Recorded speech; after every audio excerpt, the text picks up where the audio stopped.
저희 집에 가서 계신데 장면도 보니까 더 많았으면 좋겠다 하는 생각도 들고 가복해서 좋았습니다.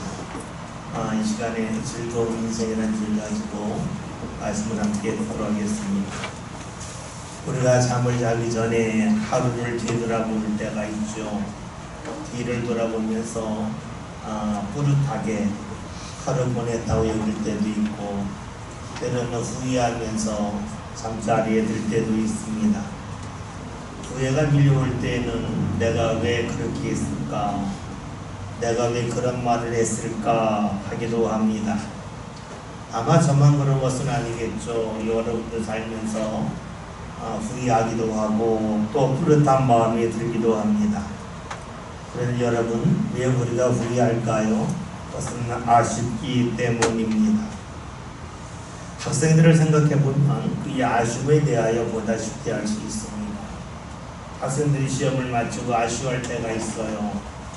언제냐면 자신이 모르는 문제를 틀렸을 때가 아닙니다. 자신이 알고 있는데 틀렸을 때에, 평소에 잘 풀었던 문제인데 풀지 못했을 때에 아쉬워합니다. 내게 있는 것을 마음껏 발휘하지 못할 때에 사람은 아쉬워하지요. 지난 7월 29일 우리나라 여자 양궁 대표팀이 올림픽에서 중국과 단체전에서 결승에서 만났는데 5대4로 승리를 했습니다. 그 경기가 끝난 후에 신문 기사에 이런 제목으로 기사가 올라왔습니다. 76대 108이었습니다.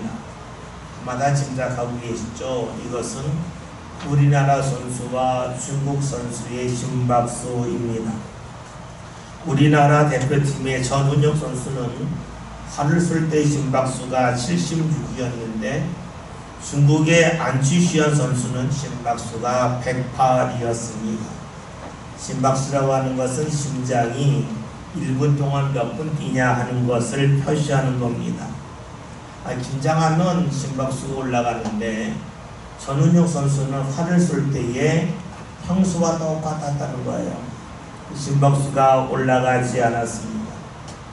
반면에 중국의 안치시현 선수는 평소보다 긴장을 해서 활을 쏘기 전에 심박수가 급격하게 올라갔습니다. 우리나라의 전용 선수는 보통 때 자신의 실력을 마음껏 발휘했지만 중국의 안치시현 선수는 자신의 실력을 제대로 발휘하지 못했습니다.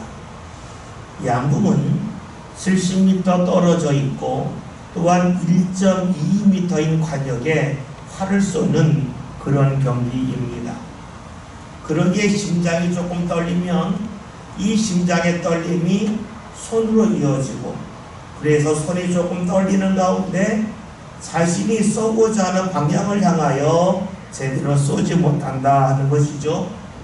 즉 심장의 떨림이 손의 떨림으로 그리고 화살의 떨림으로 이어져서 화살이 가야 할 곳에 제대로 가지 못한다 하는 겁니다. 활을 잘 쏘는 선수의 특징은 심박수가 보통 때와 거의 같다는 겁니다. 떨지 않는다는 것이죠. 반면에 떠오르는 선수들은 실력이 아무리 뛰어나다 할지라도 자신의 실력을 제대로 발휘하지 못하여서 좋은 결과를 얻지 못합니다. 활을 쏘는 양궁만 그러하겠습니까? 우리의 삶도 크게 다르지 아니합니다. 생각해 봅시다. 여러분이 물 위에 있는 다리를 건넌다고 생각해 봅시다. 여러분의 발을 다리 위에 올려놓고 옮겨가는데 그때마다 다리가 흔들린다면 여러분은 그 다리를 건너가겠습니까? 건너가는 것을 멈추시겠습니까? 물론 사람마다 그리고 또 흔들리는 정도에 따라 다르게 반응하겠지만 흔들림이 크면 클수록 다리를 건너는 사람은 크게 줄어들고 맙니다.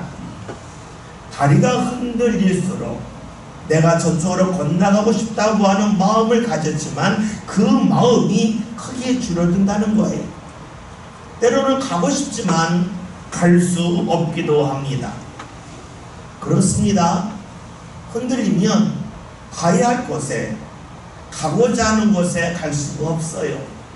이루고 싶은 곳에 이룰 수가 없습니다. 그러면 이제 달리 생각해 봅시다. 눈에 보이는 물 위에 있는 다리가 아니라 나 자신이 떨리면 어떻게 되겠습니까? 다리는 견고한데 과거에 어떤 상처가 있어서 이 다리를 건너면서 혹시 이 다리가 무너지지는 않을까 나 혼자 두려워 떤다면 여러분 그 다리를 건널 수 있겠습니까? 건너지 못하겠습니까? 우리는 그 답을 잘 알고 있습니다. 다리가 아무리 견고하다 할지라도 내 마음에 떨림이 크게 나타나면 나도 모르게 내 발이 움직이지 않고 내 몸도 더 이상 앞으로 나가지 아니한다는 것입니다. 그렇습니다. 떨면 내 다리가 움직이지 않습니다. 떨면 가고자 하는 곳을 향하여 내가 가야 할 곳을 향하여 갈 수가 없습니다. 떨면 두려워서 흔들리면 쉬웠던 것도 어려워집니다. 그래서 할 수 있는 것을 제대로 하지 못하지요. 우리가 앞이 환해 보이는 길을 갈 때가 있습니다. 익숙한 길을 갈 때가 있습니다. 그때는 두렵지가 않아요. 반면에 앞이 잘 보이지 않고 낯선 길을 갈 때에는 두려움이 몰려옵니다. 앞이 보인다는 것은 다른 말로 하면 예측 가능하다는 것이고, 앞이 잘 보이지 않는다고 하는 것은 예측할 수 없다고 하는 것을 말합니다. 그렇습니다. 사람은 예측할 수 없는 곳에서 두려움을 느낍니다. 여러분이 여행 가고 싶은 곳이 있다고 생각해 봅시다. 멋진 곳이고 또 여러분이 돈도 모았고 또 시간도 있습니다.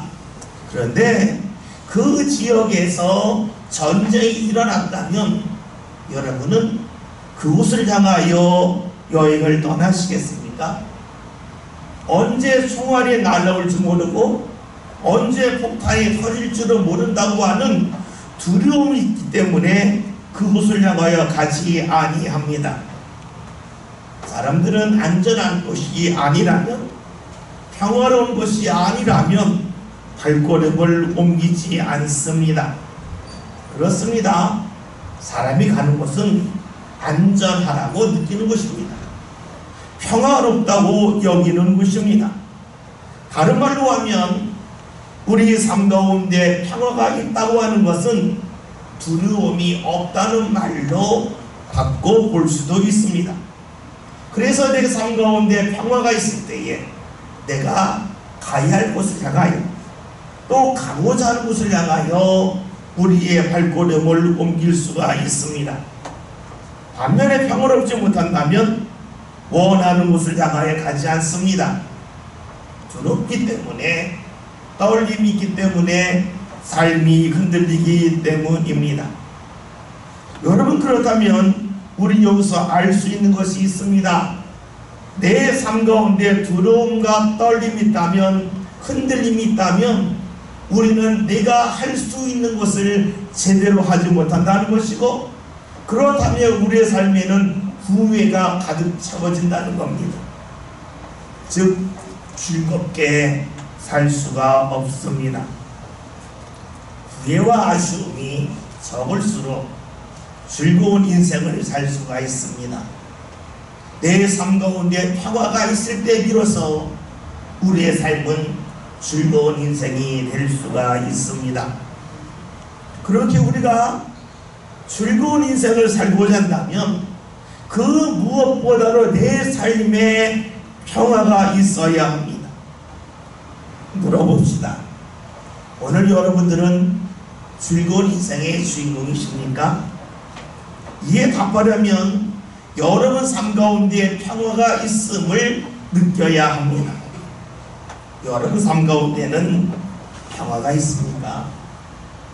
사실 이에 대하여 답하기가 쉽지 않습니다. 왜냐하면 평화는 관계 속에서 오기 때문입니다. 여러분 그렇잖아요. 만나면 좀 불편한 사람이 있어요. 내가 가기 불편한 자리가 있어요. 그런 자리에 가면 평화 싹 깨주고 마음이에요.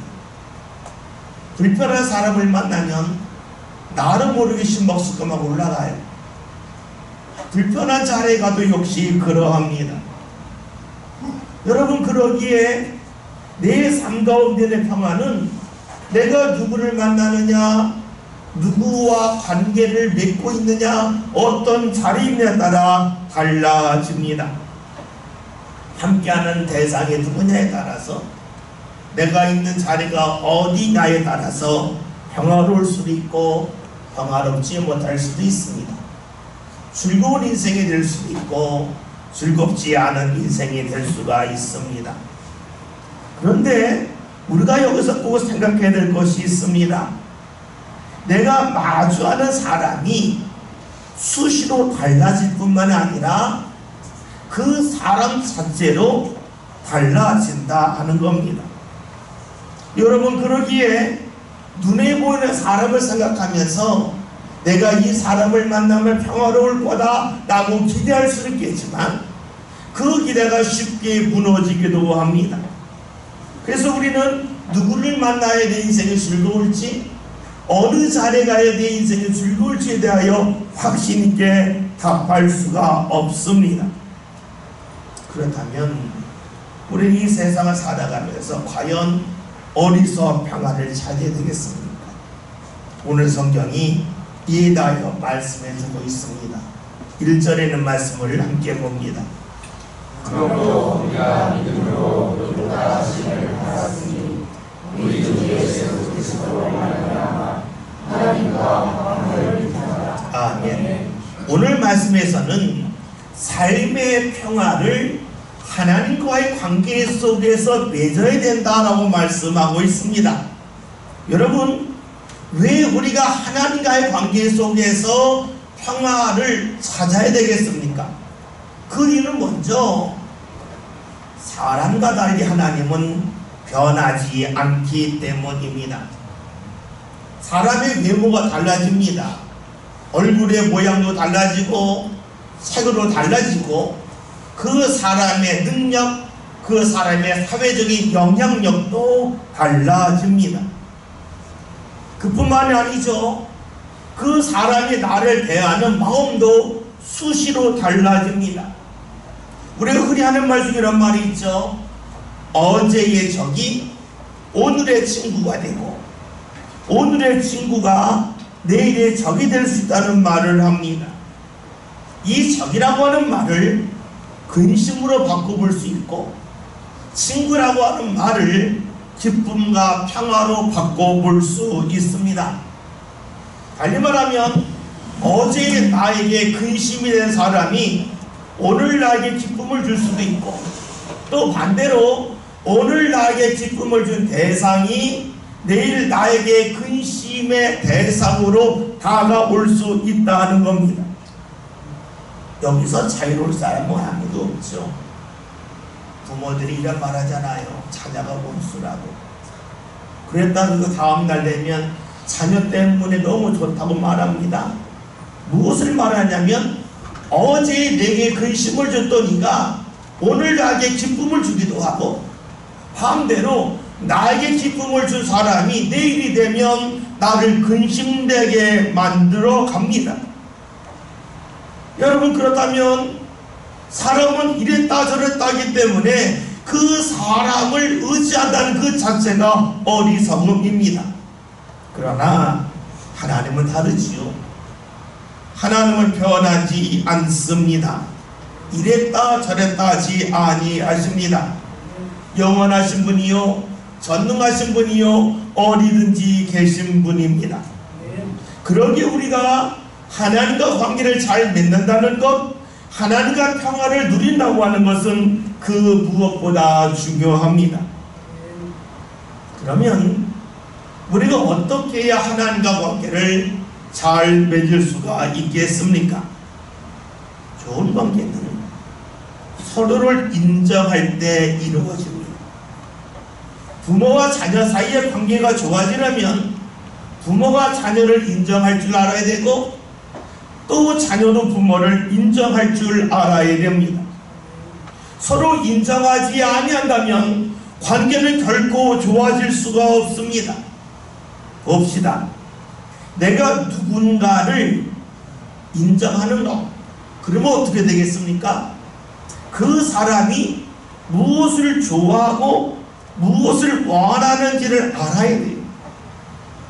그것을 함을 통하여 내가 그 사람에게 인정받을 수 있기 때문입니다.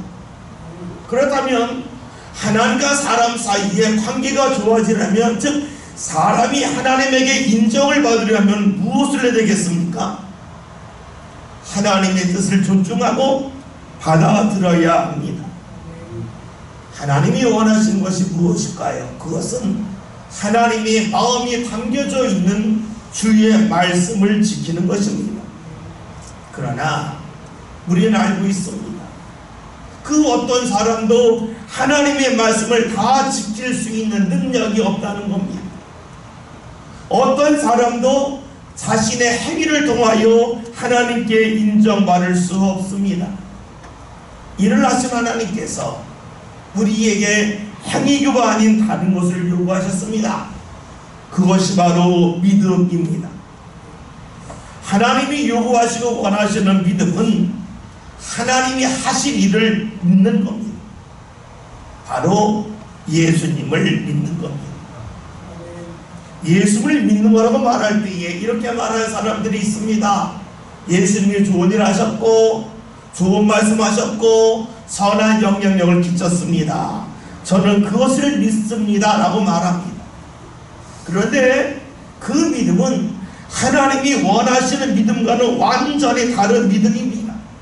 왜냐하면 예수님이 좋은 말씀 하셨고 예수님이 선한 일 하셨고 선한 영향력을 끼쳤다고 하는 것이 내가 하나님을 가까이 하는데 전혀 도움이 되지 아니하기 때문입니다. 예수님이 좋은 말씀 하셨다, 예수님이 좋은 일을 하셨다, 그러니까 나도 그 일을 하면 좋겠다라고 사람들은 주장을 하는데 그것은 내가 행위로서 하나님께 인정받겠다고 하는 것과 조금도 다르지 않기 때문입니다. 하나님이 원하시는 믿음이 무엇입니까? 그것은 내가 하나님의 말씀을 지킬 수 없음을 인정하는 겁니다. 그래서 하나님께서 우리를 위하여 세상에 예수님을 보내심을 통하여 우리의 연약함과 잘못과 죄를 짊어지게 하셨는데 이것을 믿는 것입니다. 하나님은 말씀을 지키지 못해 하나님께 인정받을 수 없는 사람들이 하나님이 하신 일을 믿기를 원하십니다. 즉 예수님을 왜 보내셨는지를 알고 믿기를 원하신다는 겁니다.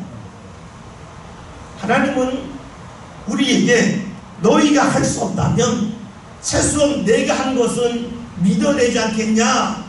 그러면 내가 너희를 인정하고 받아주겠다고 말씀합니다. 이런 의를 가지고 1절의 말씀을 다시 한번 봅니다. 말씀을 봅니다. 그러므로 우리가 믿음으로 하심을 받았으니 우리 주 예수 그리스도로 말미암아 하나님과 화평을 누리자. 아멘. 우리가 예수님을 믿었기 때문에 하나님이 우리를 인정하실 뿐만이 아니라 우리가 하나님과의 관계가 평화롭게 된다는 것을 말씀하고 있습니다. 여러분, 그렇다면 변함이 없는 하나님, 어디든지 계신 하나님을 우리가 받아들이고 믿어서 하나님과 평화로운 관계가 일어날 때에 어떤 일이 나타납니까? 2절에는 말씀을 함께 보겠습니다. 또한 그로 말미암아 우리가 믿음으로 서 있는 이 은혜의 들어감을 얻었으며 하나님의 영광을 바라고 즐거워하느니라. 아멘. 우리가 예수님을 믿음을 통하여 하나님과 평화로운 관계가 되면 어떤 일이 생기냐 봤더니 우리가 은혜의 자리에 들어간다라고 말씀합니다. 은혜가 무엇입니까? 은혜는 값없이 주는 선물을 은혜라고 말합니다. 대가 없이 주는 선물이 바로 은혜입니다. 여러분, 그렇다면 우리가 은혜의 자리에 들어간다는 것은 무엇을 말할까요? 은혜의 자리는 하나님의 품을 말합니다. 따라서 우리가 예수를 믿을 때에 하나님과 평화로운 관계가 형성될 때에 우리가 하나님의 품에 들어간다. 하나님이 우리를 품으신다는 말씀입니다. 우리가 여기서 꼭 기억해야 될 것이 있습니다. 하나님이 우리를 품으시는 이유는 우리가 잘했기 때문이 아니라는 겁니다. 하나님이 우리를 품으시는 이유는 우리가 예수님을 믿음을 통하여 하나님과 평화로운 관계가 형성되었기 때문이라는 겁니다.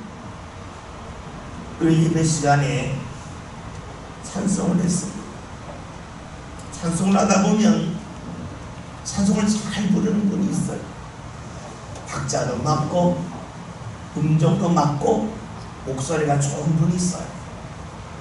또 때로는 찬송을 하는데 음정, 박자도 안 맞고 목소리를 별로 안 좋으신 분도 있어요. 과일로 말하면 잘 익은 과일이 있기도 하고 덜 익은 과일이 있기도 하고 때로는 조금 상한 과일이 있기도 해요. 그런데 하나님은 과일로 말하면 잘 익은 과일만을 가까이 하시는 것이 아니라는 거예요.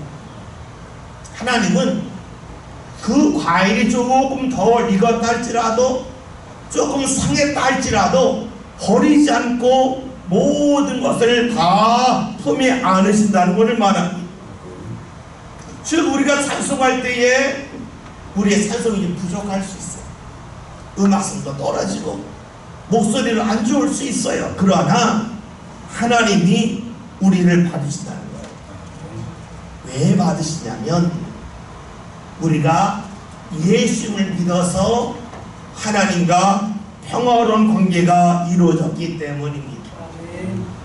우리가 예수님을 믿는다고 하는 것은 바로 은혜의 자리에 들어가는 것을 말하는 것이고 하나님이 우리를 품으신다는 것을 말하는 것이고 다른 말로 하면 외면하지 아니하신다는 겁니다. 내가 뛰어나서 주께서 나를 받으시는 것은 아닙니다. 그런데 중요한 것이 있어요. 하나님이 나를 받으셨다고 하는 것을 우리로 하여금 알게 하신다는 데 있습니다. 우리가 예수님을 정말로 믿어서 하나님과 평화로운 관계가 될 때 일어나는 일은 하나님이 나를 받고 계심을 느끼게 하신다는 거예요. 머리로 알게 하시는 것이 아니라 가슴으로 알게 하시고 느끼게 하신다는 겁니다. 은혜에 들어간다고 하는 것은 내가 버림받는 사람이 아니라는 거예요. 사람들은 등을 돌릴 때가 있습니다. 언제냐면 그 사람이 능력이 크게 떨어질 때예요. 부족함이 차고 넘칠 때예요. 그런데 하나님은 결코 그러하지 아니한다는 겁니다.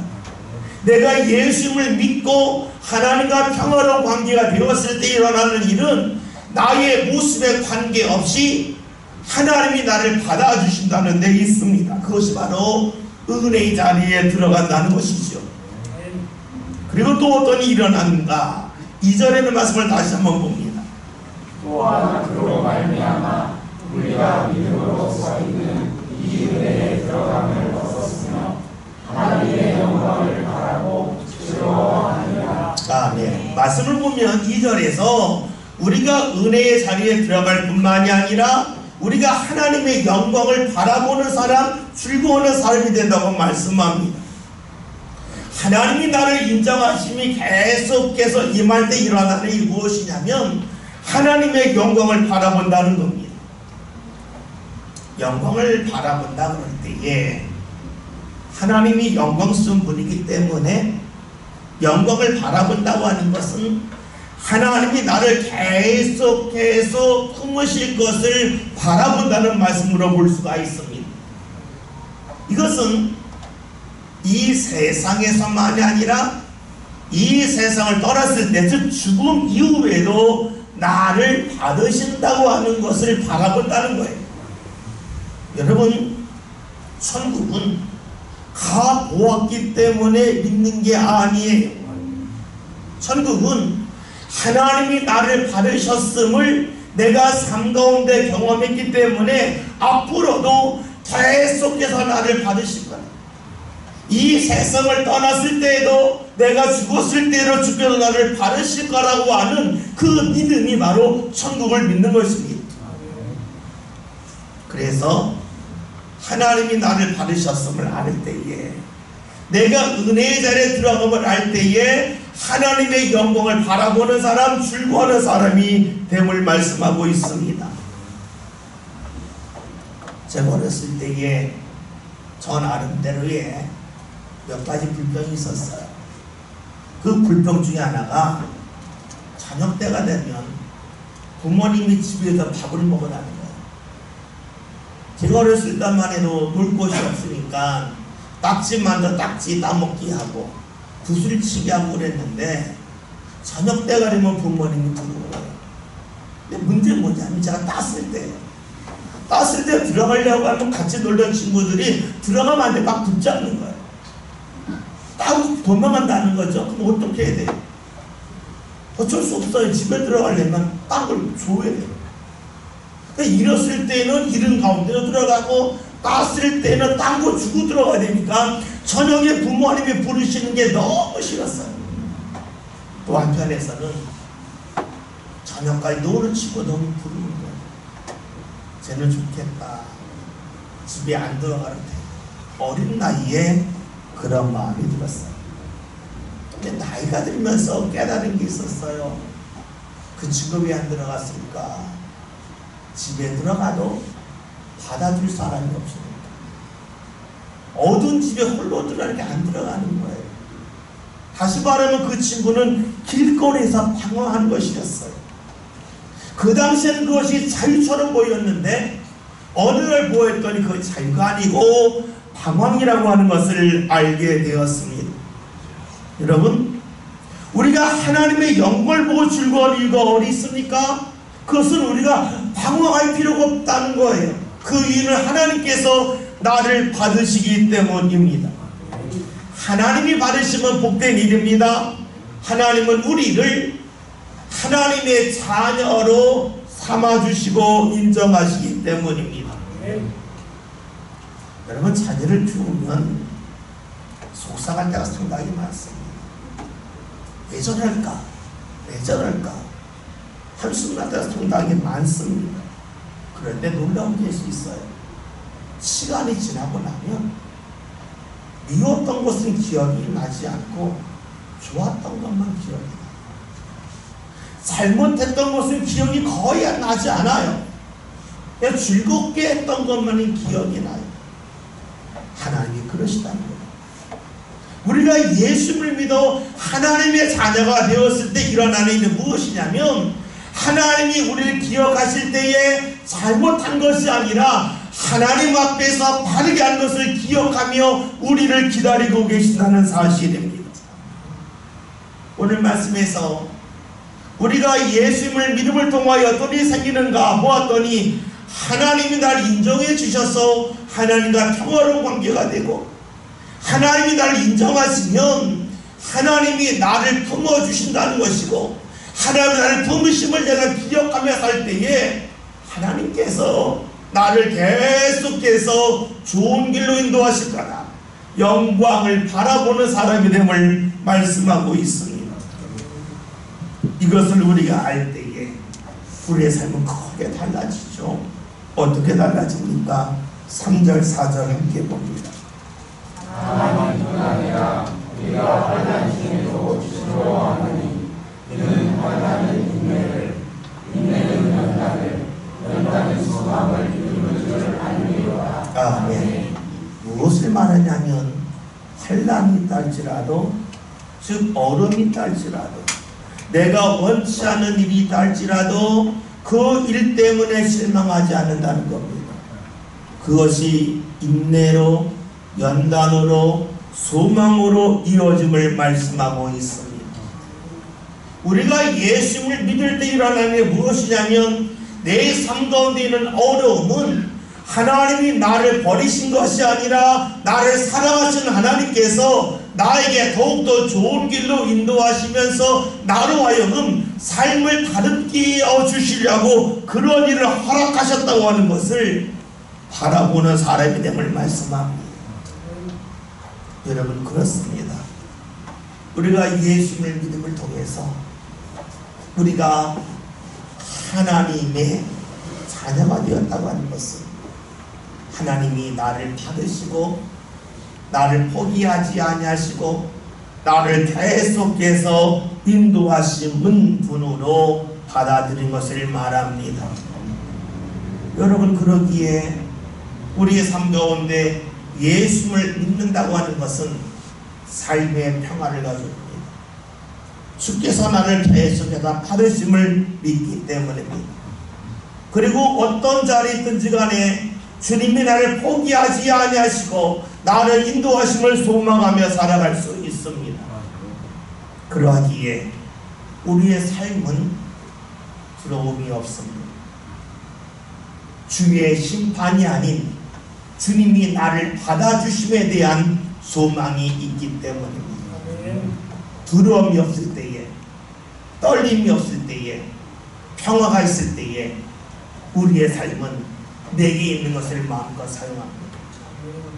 두려우면 제대로 하지 못하지만 두렵지 않고 평화로우면 내게 있는 것을 마음껏 사용할 수 있습니다. 후회하지 않습니다. 삶이 즐거울 수 있습니다. 오늘 말씀 제목이 즐거운 인생입니다. 즐거운 인생은 무엇이든지 다 할 수 있다는 것이 아니고 내게 있는 것을 후회하지 않고 마음껏 사용할 수 있고 발휘할 수 있는 삶을 말합니다. 할 수 없는 것을 하겠다는 게 아닙니다. 할 수 있는 것을 하지 못하는 안타까움이 사라질 때 비로소 우리의 삶은 즐거울 수 있습니다. 즐거운 인생이 됩니다. 그 길이 어디 있습니까? 예수님을 믿는 겁니다. 예수님을 믿음을 통하여 하나님께 인정받아서 하나님과 관계가 좋아져서 하나님과 평화를 누리는 겁니다. 하나님이 우리를 받아주시고 인정할 때에 우리의 삶에는 하나님께서 계속해서 나를 인정하시고 받아주실 거라고 하는 믿음 속에 하나님의 영광을 소망합니다. 그런 삶은 저와 여러분이 함께 꼭 살아갑시다. 그래야 삶의 어려움이 있다 할지라도 그 어려움 속에도 하나님이 나를 외면하지 아니하시고 나를 인도하시는 은혜가 있음을 믿으면서 두렵지 않고 즐거운 인생을 함께 살아갈 수 있는 저와 여러분이 다 될 수 있기를 주의 이름으로 기원 드립니다. 기도합니다. 살아계신 하나님, 오늘 저희들의 삶이 두렵고 흔들림으로 인하여 하나님이 우리에게 주신 것을 놓치는 안타까움이 없기를 원합니다. 예수님을 믿어 하나님께 인정받아 하나님과 평화로운 관계가 이어짐을 통하여 하나님이 주시는 은혜의 자리에 들어가게 하시고 하나님 허락하신 영광을 바라보며 소망하는 가운데 어떤 어려움이 있다 할지라도 그 어려움 속에서 소망 잃지 않고 기쁨으로 믿음으로 승리해 나가는 모든 성도들이 다 되게 하여 주옵소서. 예수님의 이름으로 기도하였습니다. 아멘.